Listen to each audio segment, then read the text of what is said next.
Can you talk about the tension between operators and contractors when it comes to the amount of insurance that's being required?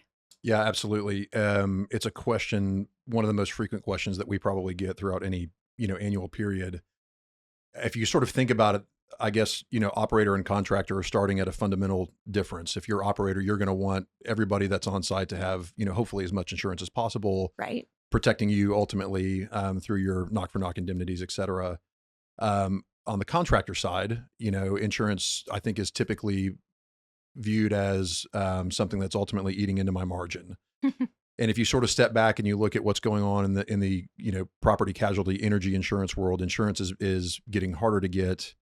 Oh, for sure. There's less optionality and costs are going up. There's a variety of reasons for that. So if you're sort of the small independent contractor, insurance is becoming more and more of a burden, both from a cost perspective, but also just from a, managing my business around this insurance. And so what we've seen, and to your point that you're getting to in terms of the tiered system, a lot of times an operator will just say, hey, we require every vendor to have a $25 million excess limit, to be able to work for us.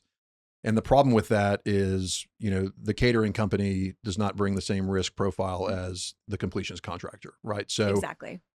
kind of one of the things that we have developed that we share with our clients is, to your point, the tiered contractor system, which is basically we've categorized the way that we've looked at it into 4 different categories. And basically, depending on what contractor you're engaged with and which sort of column that they fall in would be it ties in with the appropriate limit that you would request. And it's sort of, tiered based on what we think the risk profile is.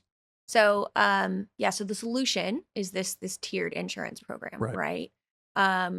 So what you're saying is there are going to be different tiers for different types of risk profiles? That's right. That's right.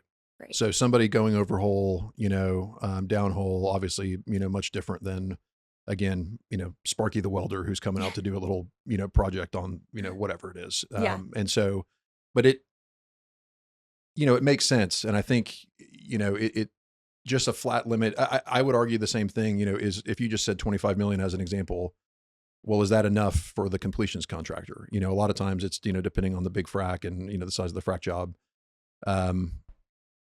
that number may need to be higher. Right. Yeah. So I think it cuts both ways. So now, are most of your clients putting these tiered requirements into their MSA up front, or are they waiting for pushback from the vendor? Yeah, good question. We see both. Okay.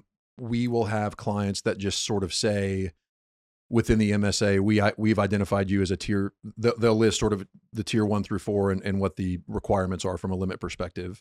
And so they'll identify in the MSA, you qualify as a tier 3 vendor, therefore please refer to exhibit A or B or whatever. And then a lot of times just internally, the GC or whoever will look at the contract and just internally, they won't talk about the categorization system, but they're going to go, this is a tier 3, so we need to require 20 million. And so that's just the requirement that's put in. Okay.